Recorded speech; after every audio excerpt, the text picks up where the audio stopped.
And just to let everybody know, so we're going to be recording today, and the reason we're doing this is to keep a copy of it available for students in the future. We hope to have it uploaded at one of our websites. COVID-19, leasing and other legal issues. We believe a very timely presentation because, as you know, we have a number of students that are not returning to the university. Now, when I say not returning, that's a bit of a misnomer. What I really mean is they don't have in-person classes, so they're either looking to break a lease, potentially get out of a lease, or to sublease, and those are topics that we're all going to cover today. University of Student Legal Services is funded by your student government. We're under the Division of Student Affairs. Here's our website, and between the four attorneys here, we have over 100 years of legal experience. Probably not going to be a legal issue that we have not encountered, although we'll talk about it. The pandemic has been new for us. We do wish to extend our wishes for everyone's safety during this COVID-19 epidemic, and we want everyone to abide by the appropriate quarantine public safety laws and rules during this period. We also stand with our students in speaking out against racism and discrimination. If you have any questions, we do encourage you to contact us for specific help on healthcare forms, debt as a result of the epidemic, medical billing and insurance questions, off-campus leasing issues, and any other legal matters. Even if we can't assist you, we're going to get you to somebody that can very, very quickly. We want you to know that there's almost always legal options available to address any issues. Also, remember that the information that's contained in this presentation is not intended to constitute specific legal advice to you, and it's certainly no substitute for consulting one of your attorneys here at Student Legal Services. Every case is very special, very unique, and the facts are certainly different.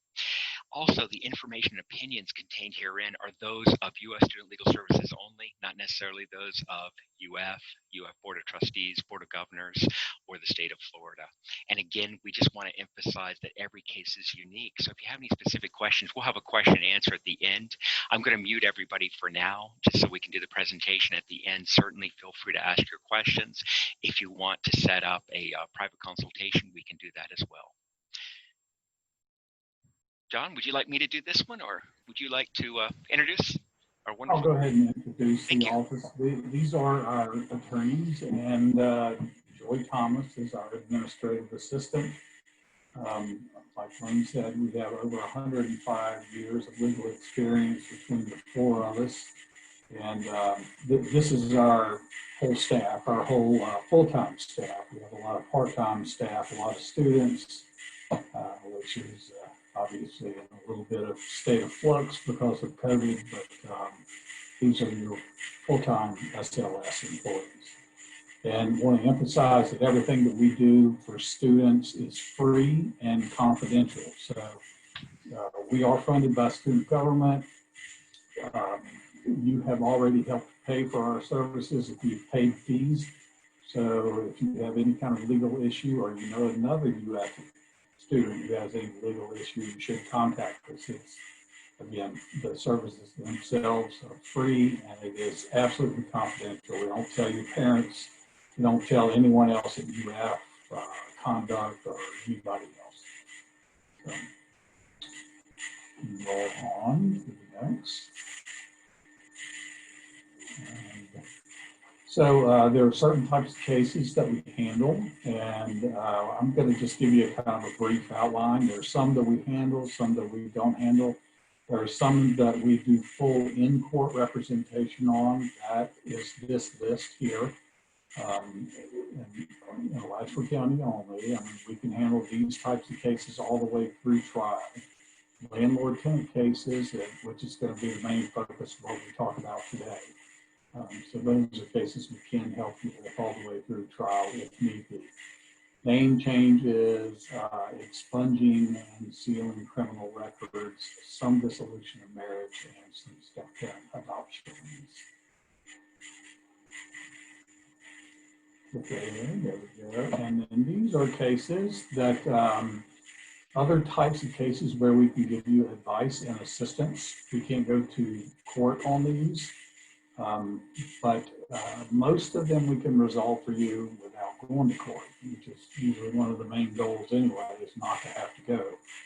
to court over something. Criminal charges and traffic citations are at the top of that list. We spend a lot of time on those. Get a traffic citation or a criminal citation, come see us. We can usually help you resolve that matter.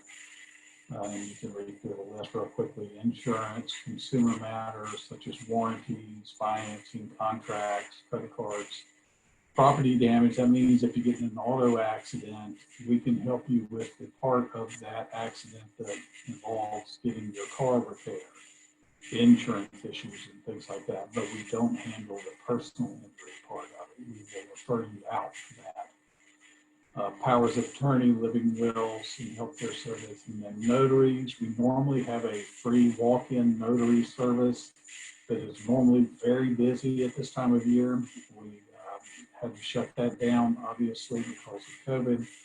But if you have some documents that you need notarized, we're on very special occasions doing things right now, but very soon we're going to have some updated rules that's going to allow some more notaries to be done. We're not sure exactly what that's going to look like, but if you have anything, it will be updated on our website. So these are types of cases that are specifically excluded from our services under our plan of operation. These are specialized areas, and we refer people out for these. Immigration is probably the big one that would be nice. And maybe we can help with those cases in the future. As of right now, we have some good referrals where we can send people for these types of cases. All right. Then there are also some cases we cannot handle, not because of the area of the law, but because of other reasons. Issues involving other UF students or claims against the university or any or the state of Florida. Those are conflicts of interest for us. So where we see that the most often is where students have problems with their roommates, even in their off-campus apartments. If their main issue is some kind of problem being caused by their roommate or that they have with their roommate, we have a conflict of interest and cannot handle that. Again, we'll try to refer people to someone who can help them if you have a case like that come up.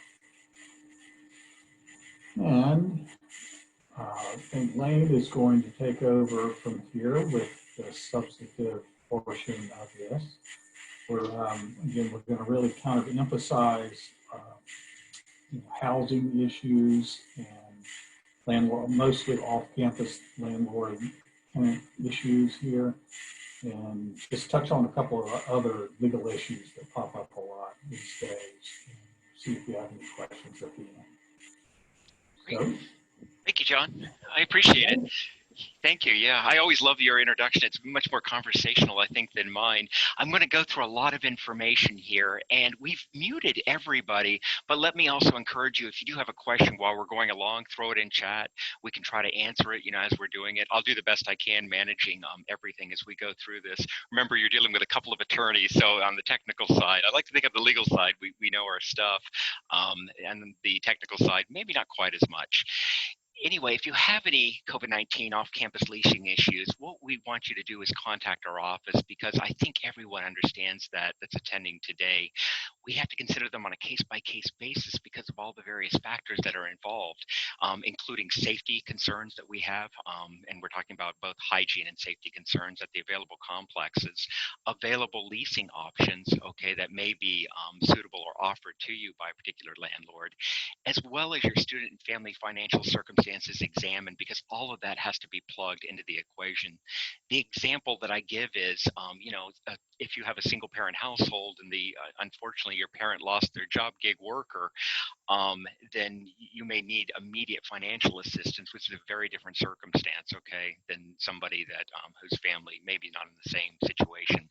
Again, here's our website, studentlegalservices.ufl.edu. I like the way John says it. Just type in free attorneys UF, Google, and we should pop up at the top of the list. Biggest question that we get right now, okay, let's get right to the point. Can I terminate my lease agreement because of COVID-19? Okay, the answer is almost always or generally no. A lease is usually a binding legal contract, which can be changed only if all parties agree on it. Okay, so we really need to get the landlord's agreement on these various issues. However, we have noticed in certain leases there is some wording in it that may allow you. There may be a 2-month buyout provision, for example, or there may be. I think I've seen an 85% of 1 month possible. So it's very important that you look at the fine details and get with us about it. We can take a look at it and hopefully in a matter of minutes determine whether it's something that gives you grounds to terminate it. What are your leasing options right now? Okay, this is most important. And again, if you certainly want to take a picture of this, or you can wait until later, there's a very simple link you can take a picture of, and this will be available as a PDF on our website. What can you do? Okay, number one, you can keep paying on time. Now, if you do that, you don't have to worry. There's not going to be any collection companies. There's probably not going to be any negative ramifications on your credit reports. A lot of the students and parents that I've talked to that are in this situation have said, Lane, what I'm going to choose to do is to keep paying. And what I say is not a bad choice. Okay, keep trying to sublease while you're paying. Pay for this month if you have to. As we know, rent was probably due on August the 4th for a lot of the complexes. Put out the fire for this month, pay as long as you're able to. Likely legally, you're going to owe the money anyway. Okay, so as long as you do that, you avoid all of it.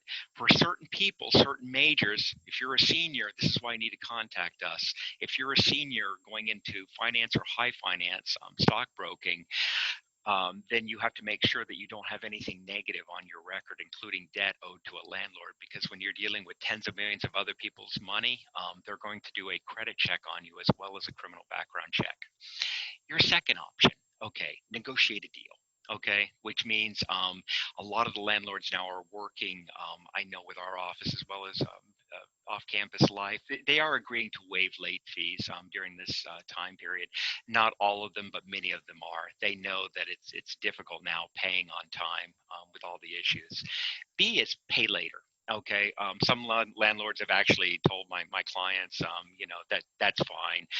We'll do like a payment later, which can even be a balloon payment at the very end, okay, where you pay what's been due. Right now, we do have a moratorium on evictions. That is somewhat the good news. So if you're not able to pay your rent, at least for that reason, you probably won't be evicted, which is extending, I believe, through this month. The problem is, remember that there's a million other reasons they can't evict you, including if you're committing a criminal act, if you're not following the apartment rules, if you go in screaming and yelling, okay, at the property manager. There's many other reasons they can evict, okay? This is only for non-payment of rent right now. C, of course, is work out a payment plan, and I've even had some landlords for the last 3 or 4 months during the spring semester, they agreed to do payment plans extending as long as 12 months, okay? And sometimes even with a balloon payment at the very end to try to allow people to get back on their feet, okay, before having to pay all this money. D is look to funding sources. I'm going to give you a link to that later, okay? We do have a lot of money available. One of the things I know, John, can mention this as well.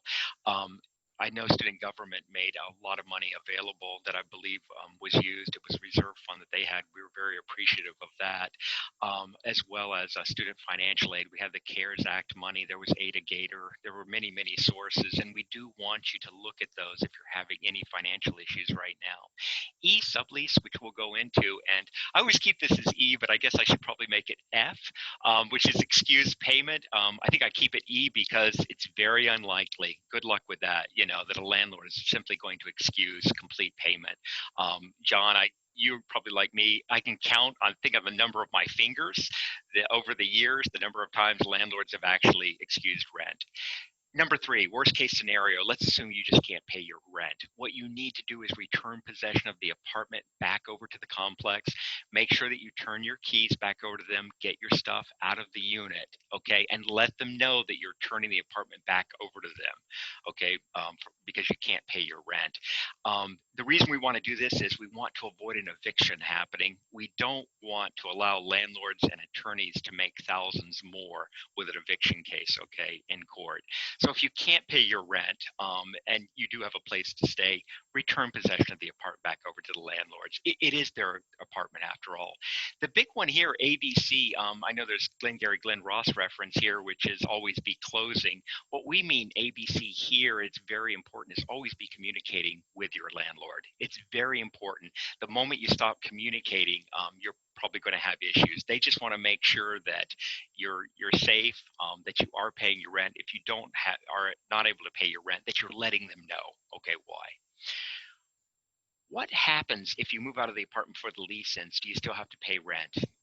Well, like we talked about before, just make sure that you let the landlord know you're returning possession of the apartment back to them, and the landlord probably will not file an eviction against you, okay? So hopefully we're going to save at least thousands of dollars on that.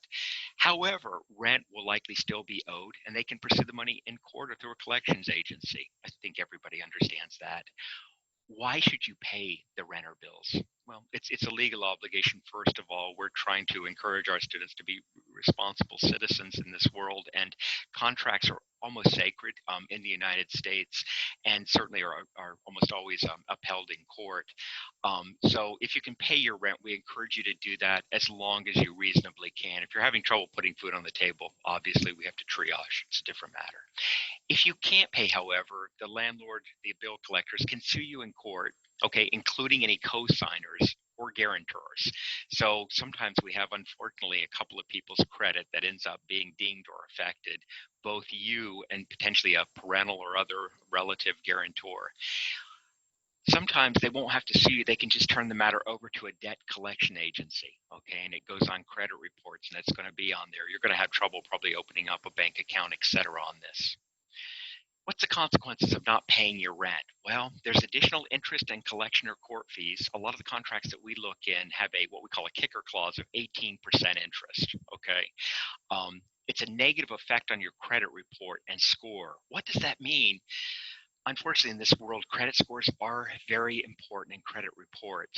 It can mean difficulty in you. If you owe a landlord money, you're going to have difficulty in getting an apartment because they're going to do a credit background check on you. Buying a car in the future, financing, if you're going to be trying to get a credit card or even opening a bank account, we've seen every one of these be affected adversely. Also, you've got to be aware now, what I told you before, the employers are running employment credit checks on everybody.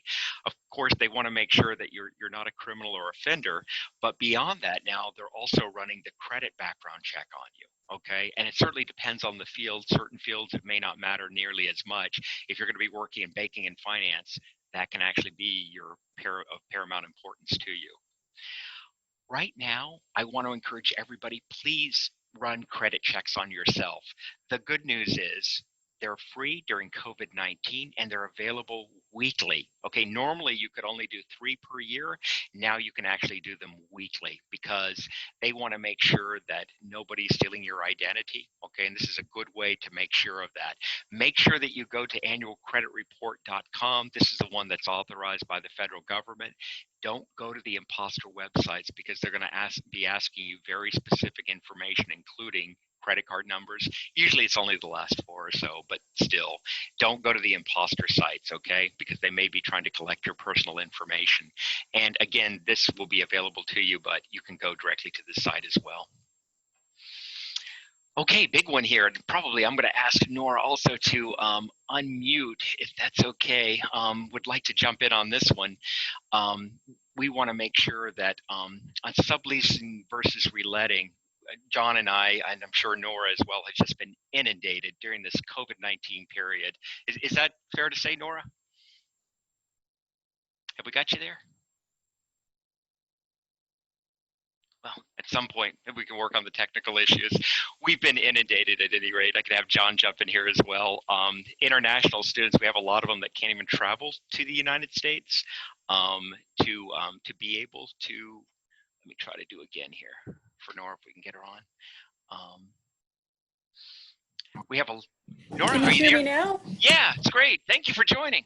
Yeah, can you hear me now? Mm, I've been yeah, here the whole time, lady. Thank you, Nora. No, I know you have, and you've been very patient. Let me introduce Nora Kilroy. She's the wonderful director of Off-Campus Life, which is a department office at UF that we work with. Nora, what is it? Many times on a weekly basis, referring students to each other. Absolutely. Yeah, and you've been an incredible help during this very tough time period. Have you? I'm sure you've seen it. We've been really overwhelmed, right, during COVID-19 with a lot of students attempting to break leases or sublease. That's correct. We get requests pretty much multiple times a day from students who are wanting to get out of a lease or break a lease due to COVID-19. We refer all those students again to Student Legal Services, and then we provide support through our office. Our housing locator has, for free, students can use by using their ufl.edu email, they can post their sublease listings for free. Thank you, thank you. And Nora, while I've got you, you're so valuable here. We're going to go. I know we're talking about our tips here, but I think you give us very practical advice every time you attend. Can you give the students any help or any advice, today? Yeah, so honestly, if they're needing to sublease, I think the best thing to do is to get it posted quickly. We do have students who are still seeking off-campus housing. And so getting it posted and being responsive with any requests is really important. I'm going to actually put in the chat a link to that housing locator, and then I'll also include some steps to follow to do that properly. So that should be helpful. But responding quickly is good. We also recommend that you don't just do a verbal agreement with someone who's looking to sublease. You want to make sure that whomever is wanting to sublease from you actually takes over the lease directly with the apartment complex. And the reason why we recommend that is you don't want to have to worry about being financially responsible, taking rent money from somebody that you don't know. And so that really just helps you to avoid any kind of financial commitment with a stranger. And so really working with the apartment complex to connect them with this, the student, that is wanting to take over the lease is the best way to go to kind of release yourself from any financial responsibility. Thank you, Nora. That's wonderful advice. And in the chat column, if everybody wants to look, Nora has dropped it in. And I'll also open up her website. We give you, Nora, a special shout out because you're so important to us, okay, on this for Off-Campus Life. These are wonderful tips as well.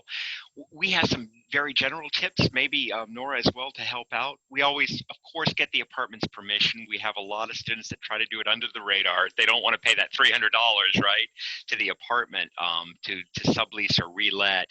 Well, the problem with that is the apartment has to know who's living there. And it's a very important reason why, for safety reasons. Number one, they want to make sure that they don't have a sexual offender, for example. So they have to be able to run the criminal background checks and credit checks on the new individual as well. And we've had issues where they will evict both the new tenant as well as the original tenant. Is that right, John? We've seen that plenty of times. Number two, list with the apartment office, okay? We want you to make sure that you got the apartment office on board, that you pay that sublisting fee. Make sure that you list with them as well, because if they're running at 100% occupancy, they may well help you get that apartment re-rented. Advertise, and of course, Off-Campus Life, Nora's, and she's got the link on there for you if you want to click it on. It's wonderful. They have a I think wonderful. If I can show you real quick here, I just like it so much here. You could actually post your listings. You use your Gator One logon credentials like Nora was telling you. You can post, you can upload pictures about the unit. If you haven't moved in yet, you can use the online pictures to help you out with that. But just a wonderful service available. Thank you, Nora. Of course, there's the other outlets as well. Facebook student groups, Craigslist, the Alligator bulletin boards. Bulletin boards, I don't know how effective that's going to be right now. We don't have nearly as many students on campus. Nora's big thing, yeah, if someone's interested, even during COVID, if you can make the drive, we strongly recommend that you wear your mask, practice appropriate social distancing, and go with them to the apartment complex to sign the paperwork and pay the sublease fee together, okay? And the reason that we want you to do that is because we've had story after story during this time period of the subleasing student going to the apartment office, and guess what? The apartment complex offers them a better deal than whatever our student was doing. And right now during this time, you've got to do some deep discounts. And by deep discounts, I mean a lot of our students are advertising, I've heard as low as 50% to sublease these units, meaning that the original student that's subleasing is going to pay 50% of the rental costs, okay, on this. Certainly $50, $100, $150 discounts, very common right now. We would also like you to use our SLS sublease form that's available if you go to our website under forms between the two tenants to protect yourself. But just make sure that you start subleasing and that you do everything possible, even if you've got to pay that first month's rent. Off-campus life, again, this is the shout out we specifically give to Nora because they're so much help to our students. And I want to emphasize to every student that's attending today, and please let your colleagues know, the first place when I have students looking for an apartment right now that I send them to is our own service at offcampuslife.ufl.edu, just because I feel like the sublistings that are there, that are located there, as well as Nora and her staff's help are so beneficial right now. We've seen a rise in COVID-19, we call them worry-free addendums, okay? And it's the way that they're worded, okay? It sounds like, you know, in case COVID-19 comes in or rages again, which arguably, you know, with the numbers right now, you could probably at least make an argument along those lines. But what the landlords have been writing is that if the school issues an advisory confirming the school will not hold or is delaying the start of all in-person classes for the fall semester and all school-operated dorms are closed, then rent shall be waived and abated until the resumption of in-person classes at the school and the reopening of any school-operated dorms. So as lawyers, when we look at this, we have to say, gosh, how much ability is this going to give you to, you know, get out of paying rent? Well, very quickly, okay, there's two things required, okay? School has to cancel in-person classes according to this. Now, remember that in-person classes right now are not canceled, okay? All in-person classes. Certain in-person classes are being held online, but there's also a lot of in-person classes, particularly research, if you're doing a practicum, if you're doing an internship, okay? So you're probably not going to meet that first requirement right now.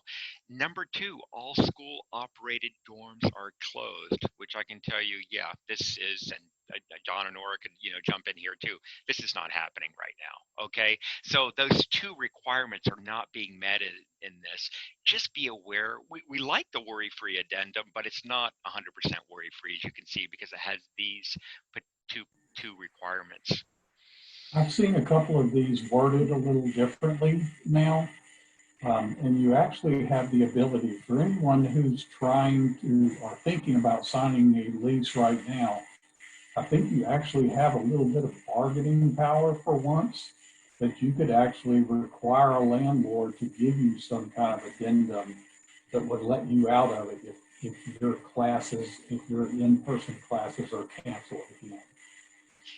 The worry-free addendum that Lane's talking about, I mean, that's one that several landlords were using over the summer, but that doesn't mean you could not negotiate something even better at this point if you're thinking about signing a lease. And if you need help with what kind of language you would want that to include, you could actually make an appointment with us and we could help you with that.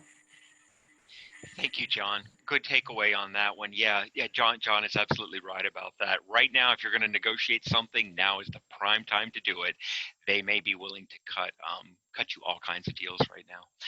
Social and physical distancing, okay, we just want to protect everybody. Your safety is absolutely paramount for us, okay? We always start from there. Financial issues, I want to tell everybody we can work out over the long run, okay? Please don't lose sleep about that. But your health, your safety is paramount. So we just ask that you maintain at least a 6-foot, 2-meter distance, and know that UF is making sure that you abide by all the UF health guidelines. You can go here to this link for all the updates on it. You have to wear a mask now if you visit UF facilities, okay? A store or other businesses, we strongly recommend best practices. Please wear a mask. Please practice physical distancing. Financial aid. Okay, we wanted to let you know that there may be a lot of help available out there, okay? And again, these links will be available. At the very end, I'll give you a short website you can go to for the complete PDF. And if anybody wants, I'm gonna give you our email. Email me at the office, our office will be happy to send you the complete PowerPoint, okay, with all the links. We want this shared. We want it disseminated to all the students, faculty, staff, so that they have it. Just know that there may be help available. Student Financial Affairs, including the Federal CARES Act here. You can also submit a revision petition to have your income reevaluated. I've included the links for both last year as well as the upcoming school year. If a parent has lost their job, if your income has been adversely affected, strongly recommend that you consider doing this. I've had a lot of students, a lot of parents who have unfortunately lost their jobs. The Aid-A-Gator program, okay, is also available, has helped a large number of our students with rent payments during the spring and summer. We're very thankful as well for that. Stimulus checks, unemployment, and tax questions. I'm sorry, John, did I interrupt? Oh, you had additional information. That's right. I was just going to say, for all of these financial aid programs, I'm not sure what their current status is. I mean, it's kind of been a moving target all summer. There was some funding at the beginning of the pandemic. It got all spent. Then a lot more funding became available. I'm not sure where they are in that. The hope is that the federal government will pass another stimulus package that will include some kind of aid money for students or that students can access. So, I mean, the best thing to do at this point is, I mean, these are some good starting points. Just kind of keep your ear to the ground, and see what else might become available. Absolutely. Thank you, John. Great question to ask your advisor as well. Okay, right now, there's a lot of aid out there, as John was saying. Just keep your ear to the ground, keep looking for it. On stimulus checks, I just included links here. I know everybody's waiting on the second round of stimulus checks. I don't have a crystal ball. Certainly, I'll keep watching the news on that one. If you're still waiting on one here, though, there's a link to check as well. Unemployment assistance, and I had to update this because the old site not only crashed on it, also, they changed the website, so I believe this is the most updated site if you do need unemployment assistance. I've been talking to a lot of students, and I asked them, your parents have lost their job. Did you file for unemployment? Oh, no, Lane, didn't know about it. Well, this is a very good link to go to if you need that help. Free tax help. Okay, if you're still looking for that, and remember, a lot of people I know are waiting until October to file their taxes. There's free tax return preparation for you by expert volunteers available at this website. I believe there's 4 or 5 available in town. Right now, I do need to tell you that they're not doing in-person services. I do know that because of COVID-19, but still you can look at the website and see what's available. Your safety, again, is always our #1 concern. I know I keep saying this over and over, but it is. Call 911 or police if there's an immediate safety threat to you. Okay, we want to make sure that you're protected. It's also documented on record. If you have a housing code violation, the City of Gainesville Code Enforcement is very robust. They have a wonderful team over there to make sure that your housing, your apartment situation is also safe and protected. There's a link right here to the site as well as their phone number. I do need to tell you I just got the latest update this morning, and for code enforcement, completely free, offered by the City of Gainesville, but they're not going inside the apartment or housing unit. They want you to take pictures and send to them at code enforcement. They'll give you that information. Outside, though, they're still doing structural, inspections is what we've been told, but still operational completely during COVID-19. Health-related issues, Alachua County Department of Health is here, and they also have a COVID-19 call center at the toll-free number here. Beware of COVID-19 scams. I feel like I always have to include this. unfortunately, certain economic times, people want to grab your money. This is one of those times. That's why I'm telling you to check your credit reports. Make sure no one's stolen your identity, taking out credit cards in your name. Be aware of also fake texts, emails, and calls. This is an actual fake text that was received. We have it in here. It's possible that it may be real. But we would rather that you check on site and vet it first online if you're able to. If somebody calls, for example, from my bank, I always say, let me go online and check and make sure, it's a legitimate number. And then, I will call you back, right? I will not disclose personal information over the phone. Otherwise, scam medicine, the PPEs on internet sites, we've all heard the stories about that. Be careful. Fake job offers, we've seen them originating from what purports to be either a student's email account, frequently at University of Florida, or professor. What's happened? They've hacked the email account, okay? And they're sending out all these fake job offers. So it purportedly looks like it's a legitimate job from a professor, or a student, that's here at the university. You really want to check those things. I think John's advice is, right, John, if it's too good to be true, it probably is, okay, if it looks too good to be true. So be very careful. Fake bank checks, we've run into a lot of these over the years. If you receive a high dollar amount fake bank check or a low dollar amount, come see us. We can probably make a phone call, determine if it's real or not. Fake IRS, Department of Homeland Security, calling, particularly our international students, asking for money or you'll be deported. They don't do that. Okay, just to let you know, it's usually a notice, okay, in the mail. Again, if you have any concerns about it, let us make the call back, okay, we can check. Or you can come see us, or you can go see the police department, either way, if you feel that you're the victim of a scam. Healthcare form. Oh, sorry, John. Let me emphasize something real quickly, Lane.